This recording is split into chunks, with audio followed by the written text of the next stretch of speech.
आता isakal.com आहे देशातील नंबर 1 ची मराठी न्यूज वेबसाईट। प्रत्येक अपडेटसाठी isakal.com ला नक्की भेट द्या।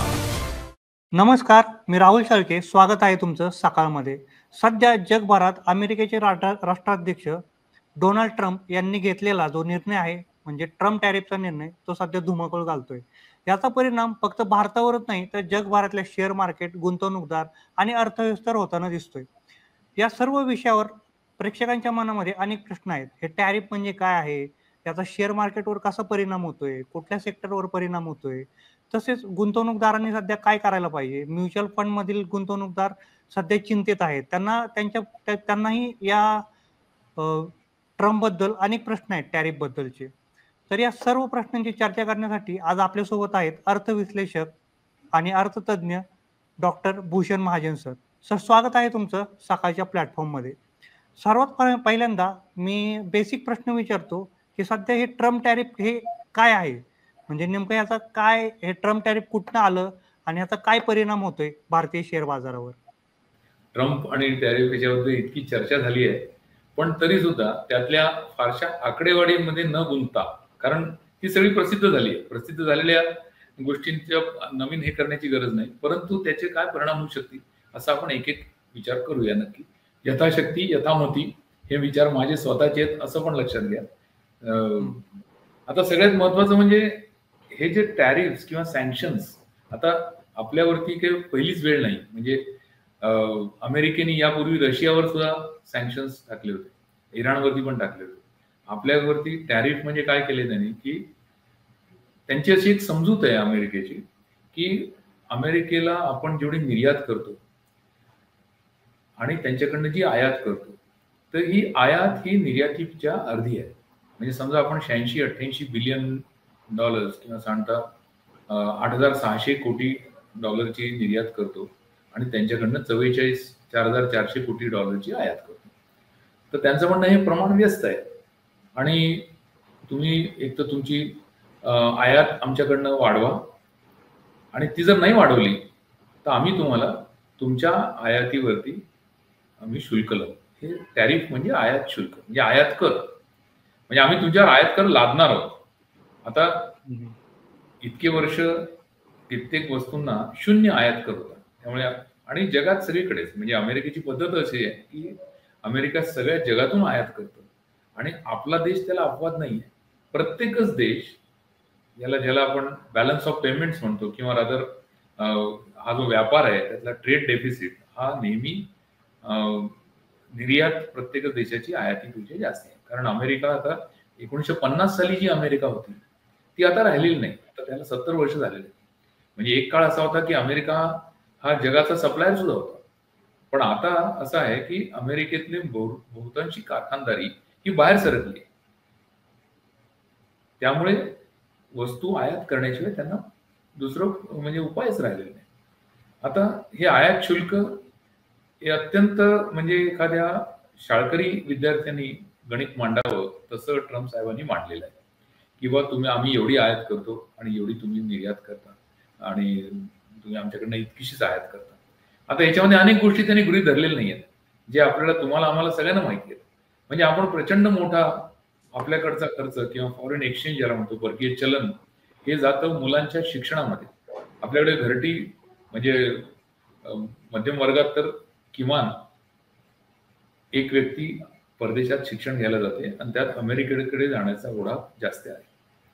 याच्यावरती प्रचंड परकीय चलन खर्च होतो, हे ते धरत नाहीत। किंवा टुरिझम ज्याला आपण म्हणतो, अमेरिकेमध्ये अमेरिका देश बघण्यासाठी ज्या प्रकारचं परकीय चलन आपण वापरतो ते याच्यात धरलेलं नाही। म्हणजे अमेरिकेला अनेक पद्धतीने हे स्वतःकडे येणारा ओघ वाढवता आला असता, पण त्यांच्याकडे त्यांचं इकॉनॉमिक्स वेगळंच आहे ट्रम्प साहेबांचं। त्यामुळे त्यांनी असं ठरवलंय की मी अमेरिका आता पुन्हा ग्रेट करीन। अमेरिका आहेच शक्तिशाली, याच्यात काही शंकाच नाही, जगातली मोठी सध्याची एकमेव महासत्ता आहे आणि त्यांच्या मनात त्याचा जो ट्रेड डेफिसिट आहे तो कमी करणे, त्यातून चलनाला स्थैर्य देणे, अशा काही गोष्टी आहेत। आणि आपल्यावरच नाही तर जगातल्या प्रत्येक देशावरती त्यांनी आयात शुल्क लादलेलं आहे आणि कमी अधिक प्रमाणात लाभलेला आहे. म्हणजे त्याला माझ्यापेक्षा जास्ती लागलं असा काही आपण विचार करण्यात पॉईंट नाही. म्हणजे आपल्यापेक्षा जास्ती आयात कर असणारे पण लोक आहेत, देश आहेत. म्हणजे उदाहरणार्थ मेक्सिको आहे, मेक्सिकोला 50% आयात कर आहे. कॅनडाचा तर एकेकाळचा त्यांचा कॅनडा हा जवळचा भागीदार मित्र आणि अनेक योजना त्यांनी बरोबर केलेल्या आहेत. त्यांच्यावरती मोठा आयात करला. चीन तर सगळ्यात मोठा शत्रू, त्यामुळे चीनवरती आहेच. म्हणजे भारत हा एकमेव नाही आहे. सो असं लक्षात घ्या, टॅरिफ अगदी सोप्या शब्दात म्हणजे आयात कर, आणि जो आतापर्यंत नव्हता आणि आतापासून आम्ही लावणार. याच्यात त्यांचे 2 उद्देश आहेत असा आयात कर लावण्यामध्ये. एक उद्देश म्हणजे थोडीशी तिजोरी भरावी, कारण शून्य होता तिथून अगदी सगळ्यांचे प्रत्येकाच्या बरोबर द्विपक्षीय करार झाल्यानंतर अगदी किमान 10% जरी झाला किंवा 20% जरी झाला तरी काही ना काहीतरी उत्पन्न अमेरिकेला त्यातून मिळू शकेल. आणि हे उत्पन्न ट्रम्प यांची इच्छा अशी आहे की ते त्या कर कमी करण्यात, म्हणजे आयात कर कमी करण्यासाठी वापरणार अशी एक त्यांची समजूत आहे. म्हणजे तसं त्यांची इच्छा पण आहे. हा एक मुद्दा झाला, म्हणजे आयात कर कशासाठी. दुसरं असं की याच्यातनं अमेरिकेतली कारखानदारी उभी राहावी, हा त्यांचा दुसरा उद्देश आहे. म्हणजे त्यांचं इच्छा अशी आहे की अमेरिकेत जर कारखानदारी उभी राहायची असेल तर बाहेरच्या लोकांना पहिल्यांदा बंदी घातली पाहिजे. तर एकदम तो बंदी घालता येत नाही, मग कसं काय करावं. त्यांचं अमेरिकेतलं वस्तूचा व्यापार हा दुर्लभ जितका करता येईल तेवढं करूया.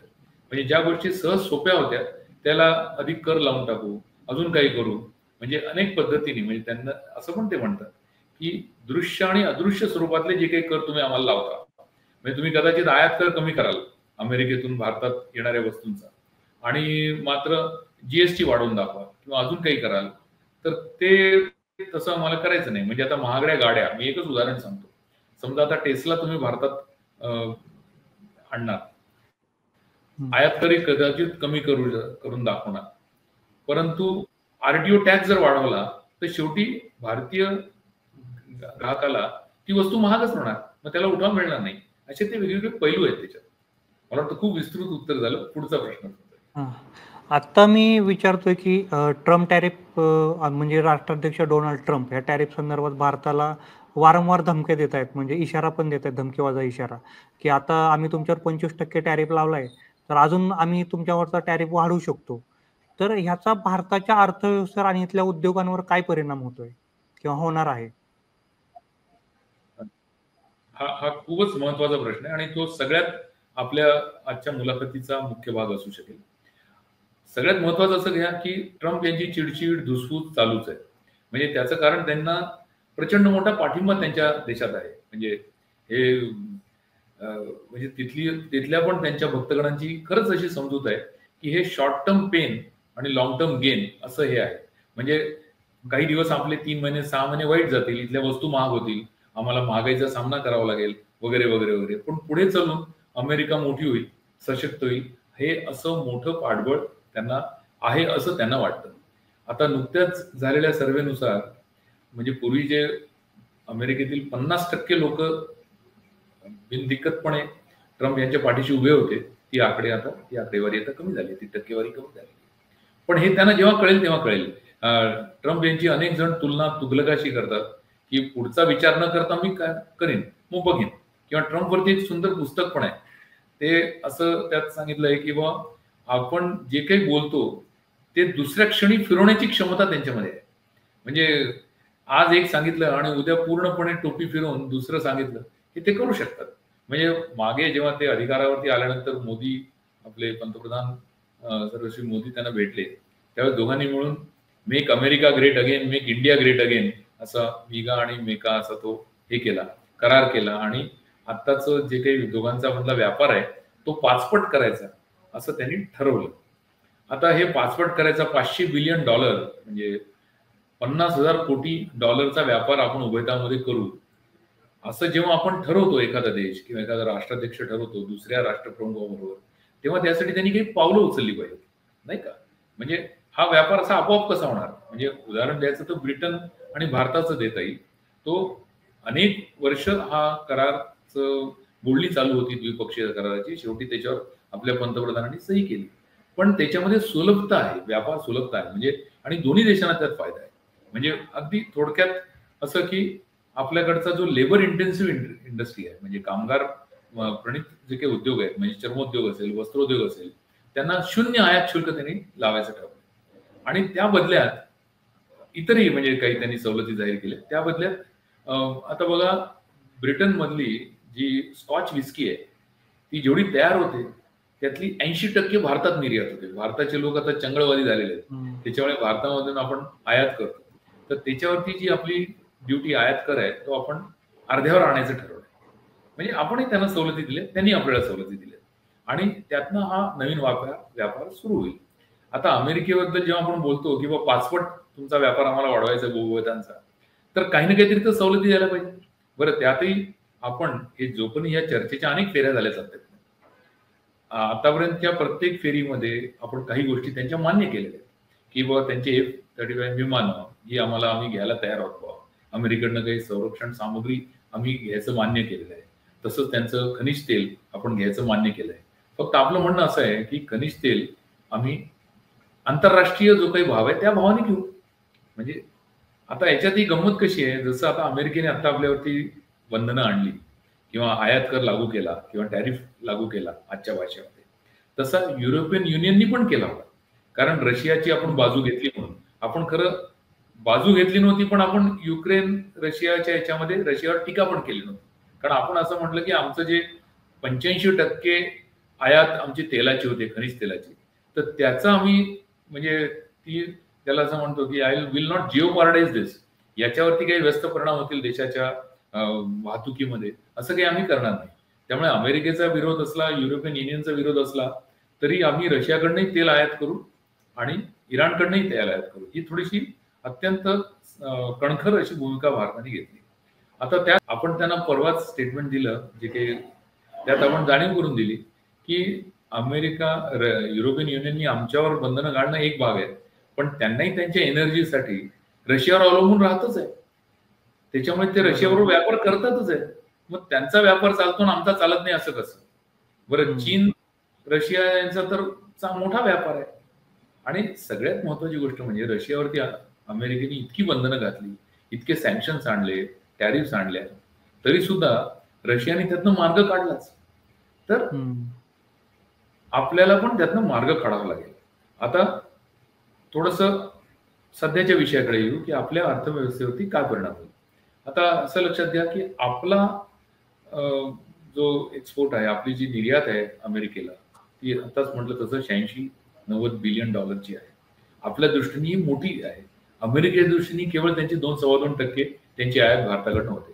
त्यामुळे आपण उद्या बंद जरी केलं तरी त्यांना काही फरक पडणार नाही. म्हणजे सर्व्हिसेस हा सगळ्यात महत्वाचा भाग आहे. म्हणजे आणि तो याच्यातनं बाहेर आहे सर्व्हिसेस एक्सपोर्ट. तर आता होणार काय आहे की जे 2 मोठे म्हणजे आपले उद्योग आहेत की ज्यांचा मोठा निर्यातीचा भाग अमेरिकेकडे जातो. एक म्हणजे जेम्स आणि ज्वेलरी, म्हणजे जे दागदागिने आणि हिरे आहेत, याचा प्रचंड मोठं जागतिक केंद्र सुरतमध्ये आहे आणि त्यांचा मोठा व्यापार अमेरिकेवर चालतो. तर त्याला खंड पडू शकतो आणि हे सगळ्या लेबर इंटेन्सिव्ह इंडस्ट्रीज आहेत. दुसरा हा जो टेक्सटाईल इंडस्ट्री आहे, वस्त्रोद्योग जो आहे, हा पण लेबर इंटेन्सिव्ह आहे. आत्ताच त्यांच्या असोसिएशन्सनी टेक्सटाईल इंडस्ट्री म्हणा किंवा डायमंड अँड ज्वेलरी इंडस्ट्री म्हणा, यांनी पंतप्रधानांकडे, आपल्या फायनान्स मिनिस्टरकडे फिर्याद केली आहे की याच्यातनं काहीतरी मार्ग काढा लवकरात लवकर, नाही तर आम्हाला प्रचंड मोठ्या प्रमाणात नोकर कपात करावी लागेल. हा एक मोठा फटका आपल्याला बसू शकतो. एकीकडे आपल्याकडे प्रचंड मोठं रोजगार निर्मितीचं आव्हान आहे, रोजगार कमी पडत आहेत आपल्याला. पुढे AI पण येणार आहे, आर्टिफिशियल इंटेलिजन्स येणार आहे, त्यातूनही रोजगार निर्मिती कमी होणार आहे. अशा वेळेस जिथे आपल्याकडे मोठा प्रकारचा रोजगार अवेलेबल आहे, जिथे मिळू शकतो, अशा उद्योगांना जर फटका बसला तर तो वाईट आहे. आता अर्थव्यवस्थेवरचा परिणाम म्हणजे जे तज्ज्ञ म्हणतात त्यांचं म्हणणं असं आहे की साधारणतः 0.2 ते 0.3% आपली अर्थव्यवस्था यांनी मंदावू शकते. आणि तो अगदी 1% जरी वाढला तरी आपली अर्थव्यवस्था जी 0.2 नी कमी होणार ती 0.1 नी कमी होईल. आता हे सगळं कागदावर आहे बरं का, म्हणजे आपण तसं करू शकतो आणि पण ते झालं तर काय होईल असा तो भाग आहे. दुसरा, आता याच्यात काही क्षेत्र अशी आहेत की ज्याच्यामध्ये आपलं सामर्थ्य आता जगाने मान्य केलं, म्हणजे आणि तिथे मोठी कंबर कसावी लागेल सरकारला. कारण हे करावंच लागणार आहे, काही त्याला चॉईस नाही.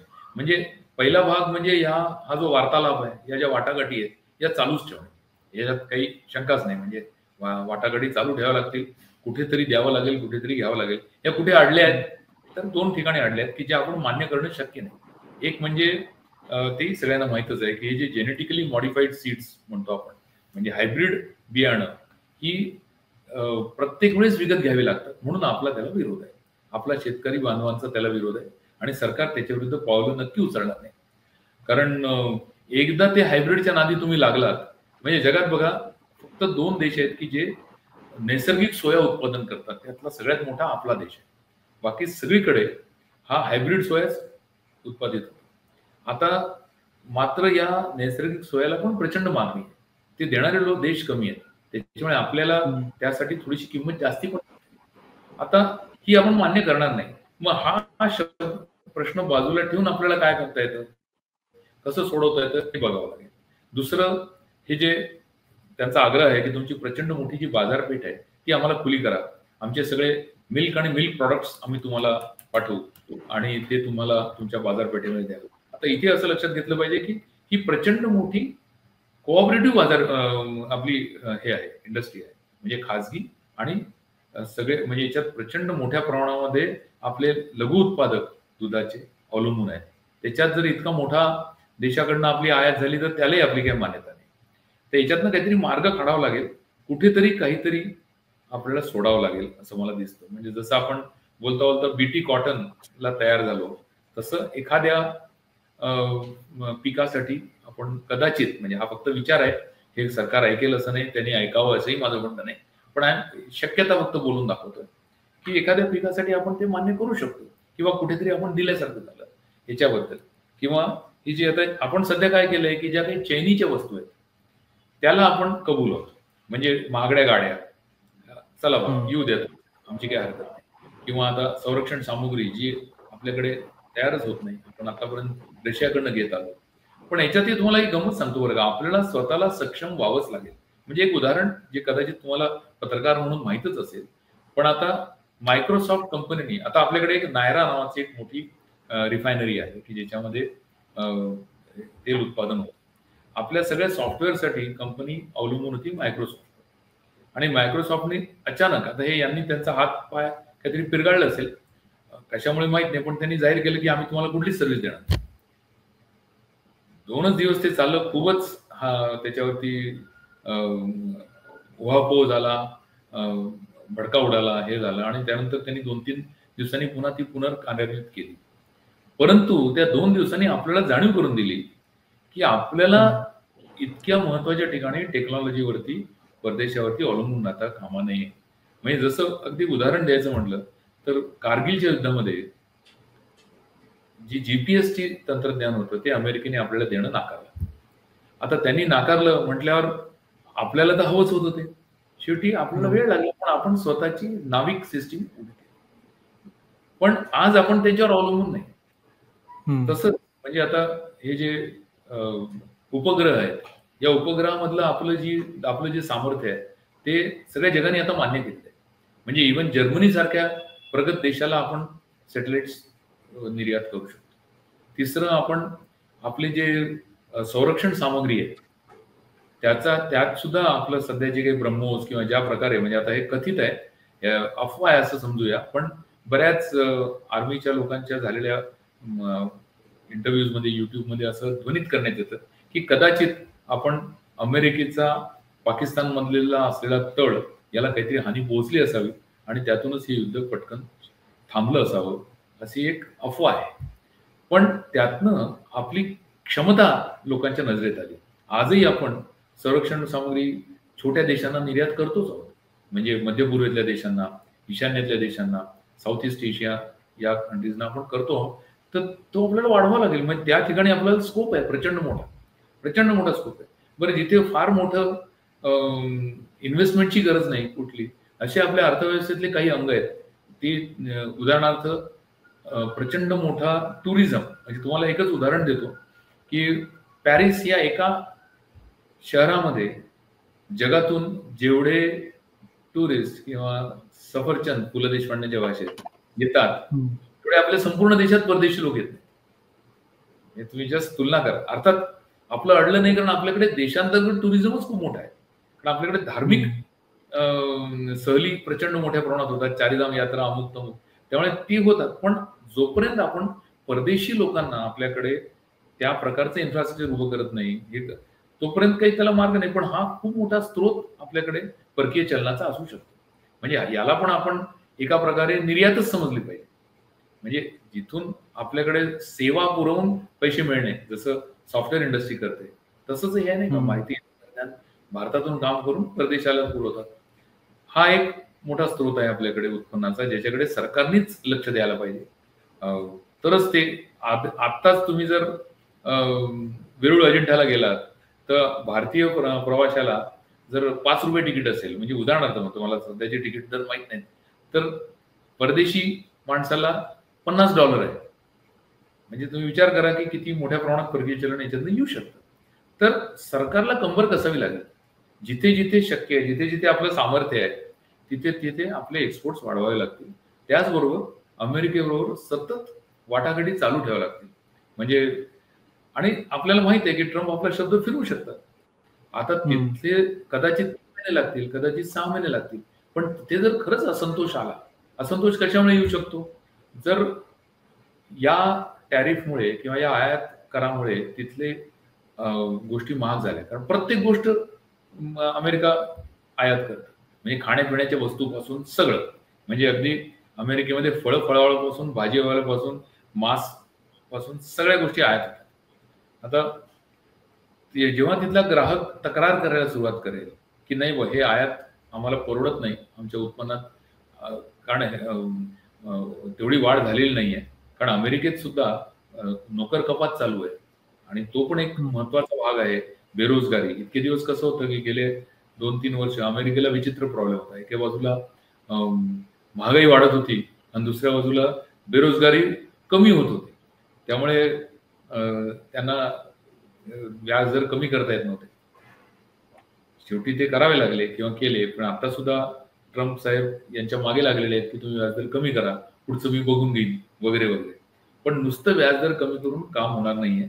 आणि हा जर असंतोष वाढला, म्हणजे यांची जी टक्केवारी आहे पाठीराख्यांची, ही जर कमी झाली, तर ट्रम्प शब्द फिरवतील ना. कदाचित 3 किंवा 6 महिने वाट पाहायला लागेल. आपल्याला आपली भूमिका काही बाबतीत कणखर, काही बाबतीत सौम्य, काही बाबतीत मध्यम अशी ठेवून त्यातनं मार्ग काढावा लागेल. अत्यंत चाणाक्षपणे मिळण्याचंही आव्हान आहे. बोला. ह्याच्यातनं एक सर जोड प्रश्न असा विचारतो की आता तुम्ही सांगितलं की प्रत्येक देश एकमेकांवर अवलंबून आहे. जरी कितीही शत्रू असला तरी पण अमेरिका आणि रशियाचा व्यापार चाललाय, रशियाचा आणि चायनाचा व्यापार चाललाय आणि भारताचा पण इतर सगळ्या देशांशी व्यापार चालू आहे. या ग्लोबलायझेशन नंतर की सगळे देश एकमेकांवर अवलंबून आहेत. तर याचा आता तुम्ही सांगितलं की ऑटो असेल, जेम्स अँड ज्वेलरी असेल, फार्मा असेल किंवा ॲग्रिकल्चर असेल किंवा सर्व्हिस IT सेक्टर असेल सर्व्हिसमधली, तर या सगळ्यांवर परिणाम होतोय. तर याचा शेअर मार्केटवर मोठ्या प्रमाणावर परिणाम होतो या सेक्टरचा. तर अशा परिस्थितीमध्ये गेल्या काही महिन्यांपासून किंवा दिवसांपासून शेअर बाजारामध्ये अस्थिरता आहे. तर अशा काळामध्ये गुंतवणूकदारांनी काय करायला पाहिजे असं तुम्हाला वाटतं? पहिलं एक म्हणजे नक्की नमूद करतो इथे, ट्रम्प टॅरिफ आणि हा जो काही जागतिक व्यापारावरती झालेला परिणाम आहे, याच्यामुळे आपलं शेअर बाजार थोडासा वर जात नाहीये ही खरी एक गोष्ट. पण त्याच्यावर अजून 2 पदर त्याला आहेत, अजून 2 आयाम आहेत. पहिलं म्हणजे असं झालंय की या टॅरिफमुळे जो काही शेअर बाजारावर परिणाम झाला तो एक भाग झाला. दुसरा सगळ्यात महत्वाचा भाग हा आपल्या कंपन्यांचं कामकाज हा आहे. म्हणजे हे सगळं चालू असताना जर कंपनी कामकाज जर हे सुधारलं असतं, म्हणजे कसं आहे, गेल्या वर्षी बाजार खाली आले, ॲव्हरेज 20-25% खाली आले. म्हणजे large cap, mid cap, small cap, मोठे मध्यम सगळेच प्रकारचे शेअर खाली आले. हळूहळू सुधारायला लागले, कारण खूप खाली आले. एका लेवलच्या पलीकडे आपल्याकडे देशांतर्गत लोकांचा अर्थव्यवस्थेचा विश्वास इतका वाढलेला आहे अर्थव्यवस्थेवरचा की दरमहा येणारा 26,000-27,000 कोटींचा जो सीपचा ओघ आहे, त्यामुळे बाजार फार खाली आला नाही. कुठेतरी त्यांनी सपोर्ट घेतला, कुठेतरी आधार घेतला आणि पुन्हा वर गेला. परंतु अपेक्षा अशी होती की चालू वर्षात म्हणजे 25-26 या आर्थिक वर्षामध्ये एप्रिल, मे, जून या तिमाहीचे जे निकाल आहेत ते चांगले असतील, कारण मागच्या वर्षीचे चांगले नव्हते, तर मागच्या वर्षीच्या तुलनेमध्ये हे चांगले राहतील अशी अपेक्षा होती. आता सर्व काही निकाल अजून आलेले नाहीत, पण साधारणतः निफ्टीच्या 50 पैकी 19 शेअरचे निकाल आलेले आहेत, किंवा मिड कॅप आणि स्मॉल कॅप मध्ये सुद्धा जवळपास 40% शेअरचे निकाल हाती आलेले आहेत, आणि ते संमिश्र आहेत. म्हणजे त्यातले काही खूप छान आहेत, काही अत्यंत खराब याच नावाखाली आहेत, आणि काही जेमतेम ठीकठाक असे आहेत. हा सगळ्यात महत्वाचा घटक आहे शेअर बाजार वर जात नाही याचा. हे निकाल जसे चांगले यायला लागतील ना, तसा शेअर बाजार आपोआप, कारण बाजार हा कंपनी कामगिरीवरतीच कंपनीचा शेअरचा भाव ठरतो, हे अगदी अल्टिमेट सत्य आहे. कारण काही वेळ असं होईल की कामगिरी चांगली आहे पण भाव कमी आहे, पण आज न उद्या भाव आणि कामगिरी हे एकमेकाला पाठलाग करत कॅच करतील, बरोबर. त्यामुळे कंपनी कामकाज हा सगळ्यात महत्वाचा भाग. बरं, त्यात अपेक्षा अशी आहे की आता म्हणतात तसे 5 बोटं अर्थव्यवस्थेची तुपात आहेत. म्हणजे आपल्याकडे व्याजदर कमी झालेले आहेत, पाठोपाठ 2 वेळा कमी केले. आजही येतं, मला माहित नाही या इंटरव्ह्यूमध्ये रिझर्व्ह बँकेने माझा अंदाज असा आहे की व्याजदर यावेळेस कमी होणार नाहीत, आहे तसेच स्थिर ठेवतील. आता त्यांनी व्याजदर आहे तसेच ठेवलेत, म्हणजे व्याजदर कमी झाले. दुसरं नाही, व्याजदर आहे तसेच ठेवले, म्हणजे आहेत त्यांनी आता आहे थोडेच ठेवलेले.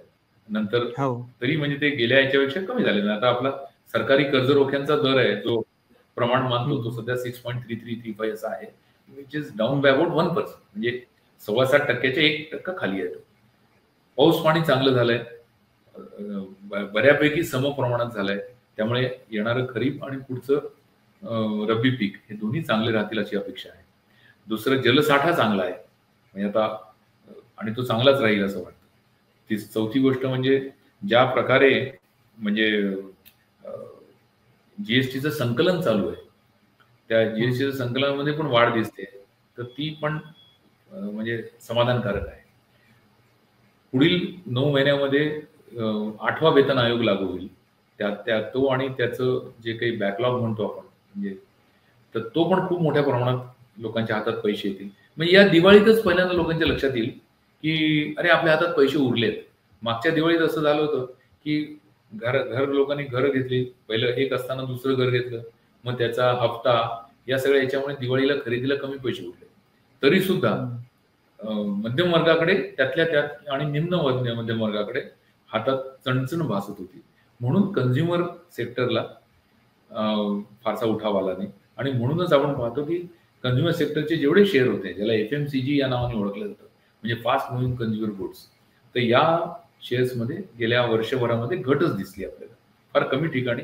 आता हळूहळू त्यात, म्हणजे आमच्या जार्गनमध्ये त्याला ग्रीन शूट्स असं म्हणतात, ते दिसायला लागले. म्हणजे ग्रीन शूट्स म्हणजे काय की पहिल्यांदा हिंदुस्तान लिव्हरने सांगितलं की आम्हाला आमची विक्री 4% वाढली आहे. डाबरने सांगितलं की आमची ग्रामीण भागातली विक्री वाढलेली आहे. नंतर आपण पाहतो की ट्रॅक्टर्सचा सेल वाढतोय, महिंद्रा अँड महिंद्रा कंपनीचा सेल वाढतोय. म्हणजे संमिश्र म्हणून मी म्हणतो, काही ठिकाणी चांगले दिसतात.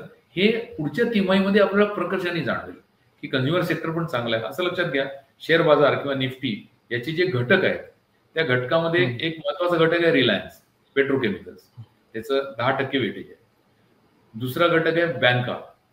आता प्रायव्हेट आणि सरकारी बँका, हे बँका आणि फायनान्स कंपनीज यांचं वजन निफ्टीमध्ये जवळपास 38% आहे. बँकांचं कामकाज हे नक्कीच सुधारणार आहे, कारण त्यांना आता दुहेरी फायदा आहे.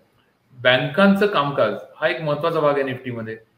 त्यात सुद्धा ICICI बँक, HDFC बँक यांनी चांगलं कामकाज दाखवलं, परंतु ऍक्सिसनी तेवढं चांगलं दाखवलं नाही, कोटकने दाखवलं नाही. अजून त्यांचं म्हणणं आमच्याकडे कर्ज उठाव झालेलं नाही. तर हे कर्ज उठाव हळूहळू होणारच आहे सगळीकडे. त्यातही मायक्रो फायनान्स क्षेत्रामध्ये कमी उत्पन्न असलेल्या लोकांना जे काही कर्ज देण्यात येतं, तिथे थोडासा ताण आहे.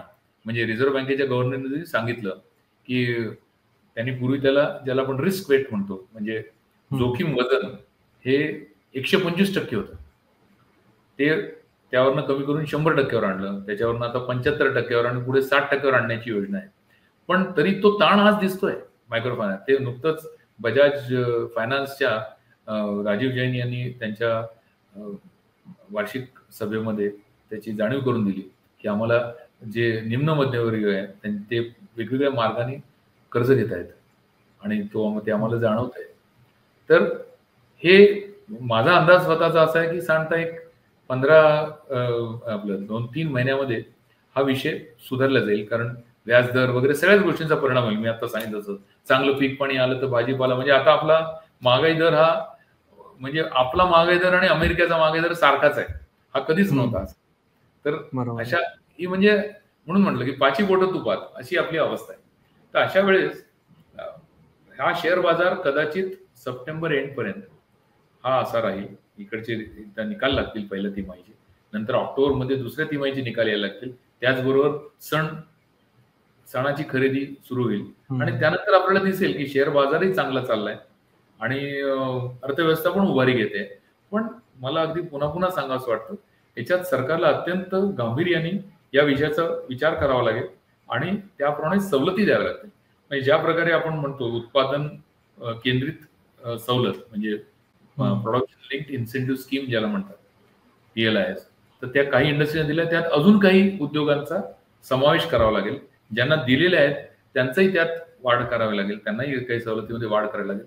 तसं झालं तरच आपला टिकावं लागेल आणि आपण जिद्दीने, आणि आपण जेव्हा जेव्हा अडचणीत आलो ना तेव्हा आपण हे काम केलेलं आहे.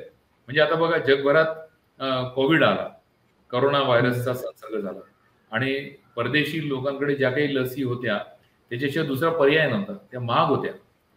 आपल्याकडची लोकसंख्या पाहता आपल्याला स्वतःची लस बनवणं अत्यावश्यक होतं. ते आव्हान आपण स्वीकारलं. आज जवळपास कोविड भारतातून तर नष्ट झालेला आहे, जगातून नाही. अमेरिकेत अजूनही कोविडचे पेशंट आहेत, कोरोनाचे पेशंट आहेत. आपल्याकडे जर आता नवीन कोणाला झाला तर तो आता सर्दी खोकला इतका नॉर्मल झाला.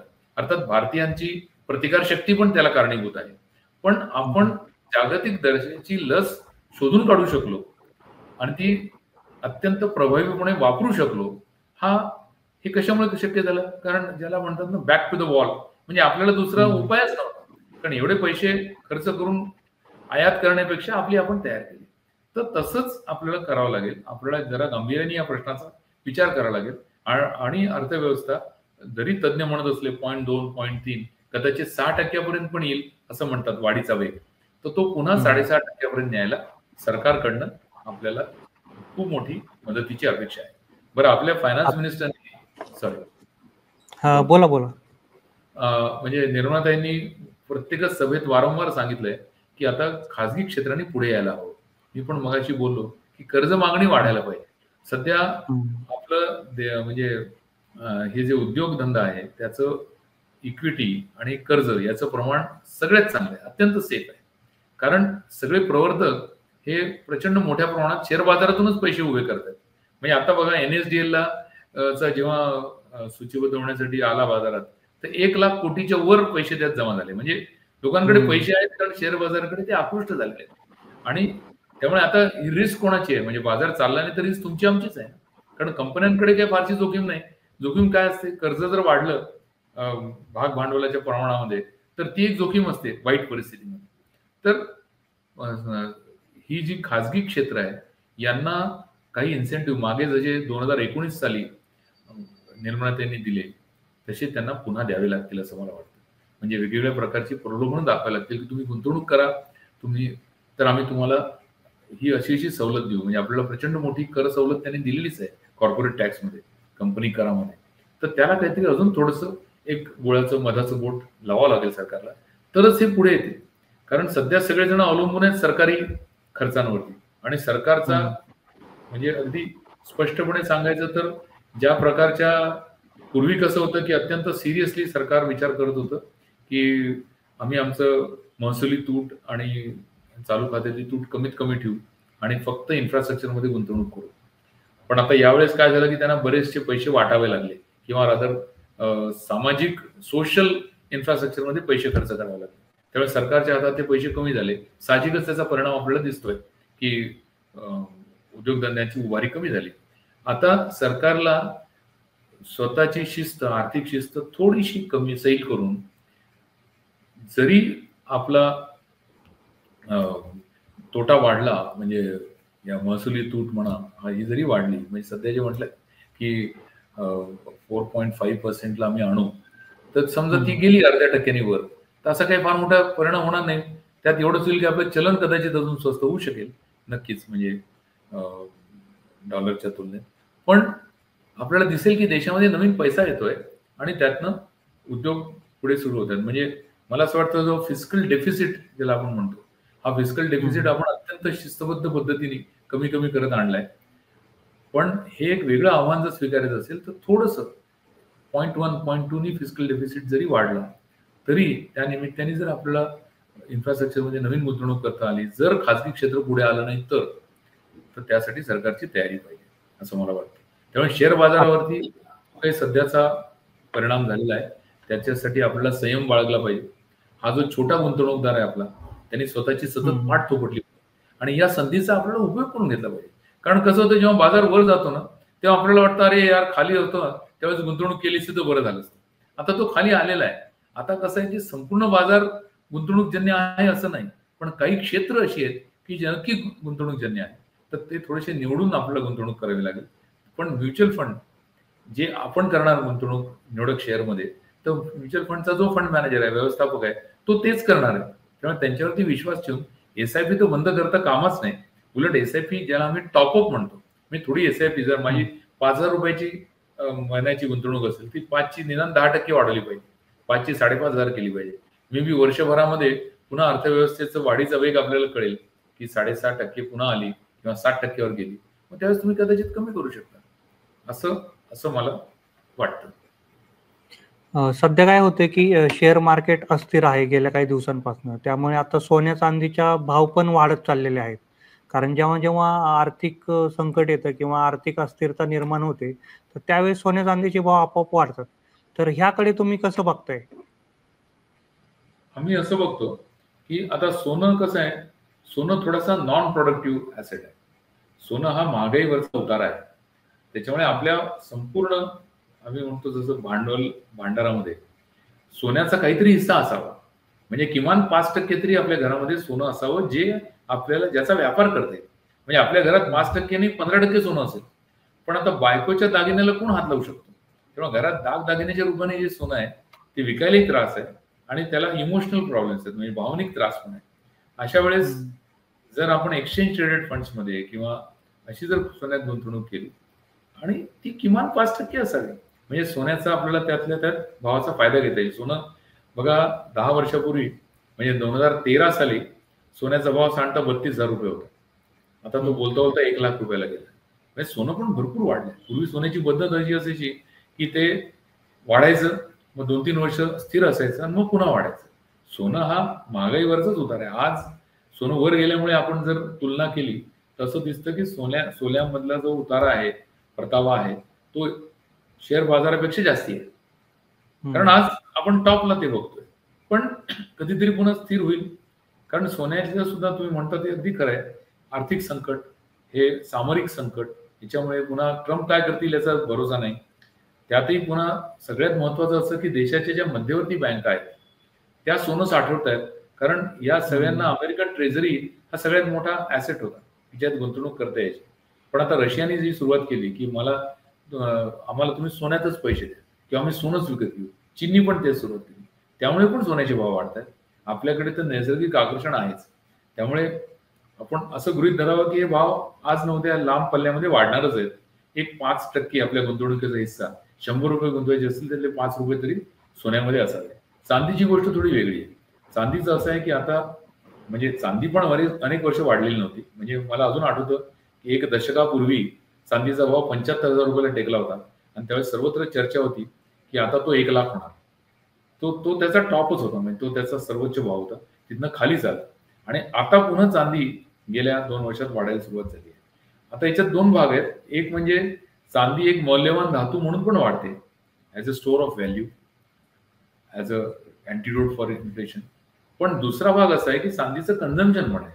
म्हणजे आता हे जे ज्याला आपण रिन्युएबल एनर्जी म्हणतो त्याच्याकडे आता जगाचा ओढा आहे. कारण इंटरनल कंबशन इंजिन पेक्षा इलेक्ट्रिक वाहनं, एनर्जी वाहनं आणि आपलं पण जो प्रचंड मोठी आयात आपण करतो खनिज तेलावर, म्हणून आपण सोलर आणि विंड या 2 ज्या आणि हायड्रो विद्युत निर्मितीचे प्रकल्प आहेत किंवा इव्हन एनटीपीसी जे करतं ते म्हणजे न्यूक्लिअर एनर्जी, याच्याकडे याचा भाग, याचा हिस्सा वाढवण्याचा प्रयत्न चालू आहे.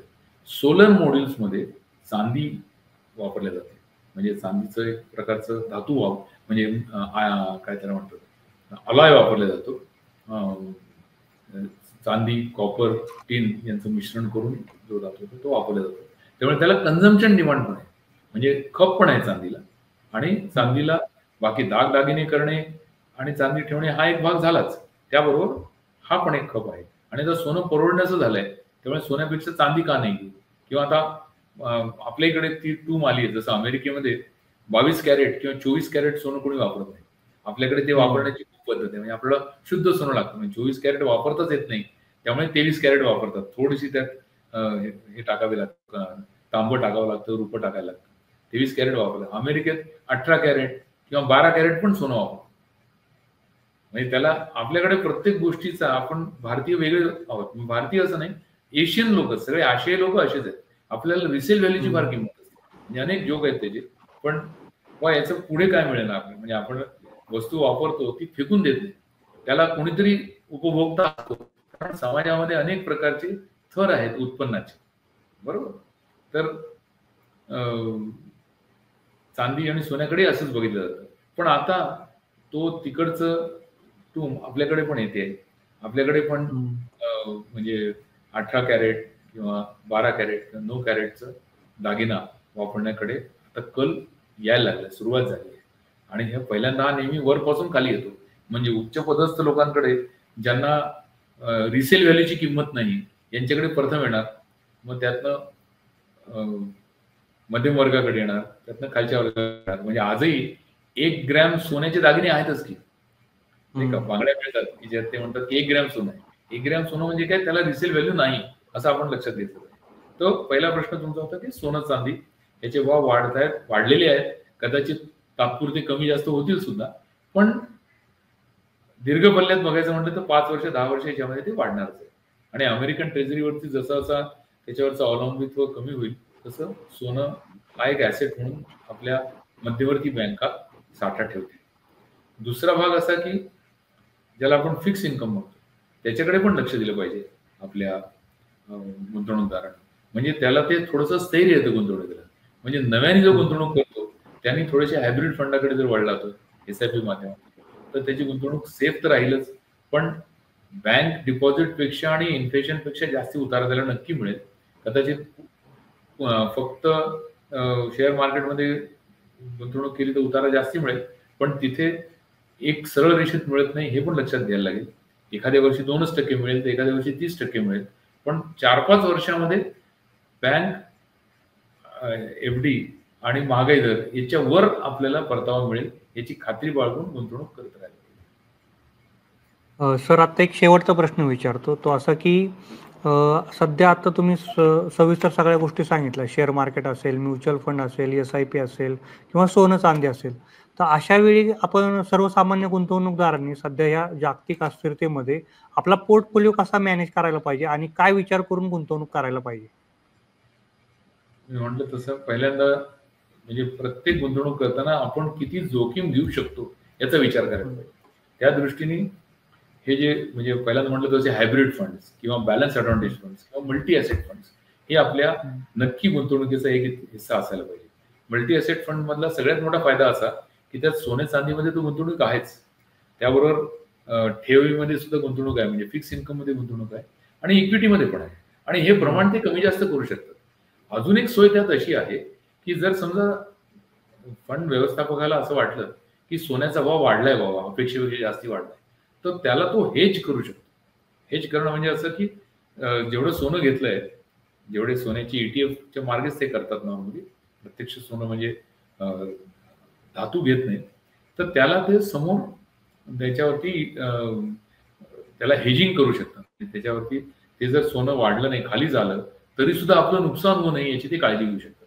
त्यामुळे मल्टी ॲसेट फंड हा एक चांगला भाग आहे. जोपर्यंत चलनामध्ये सोनं चांदी यांची चलती आहे तोपर्यंत याचा विचार करावा.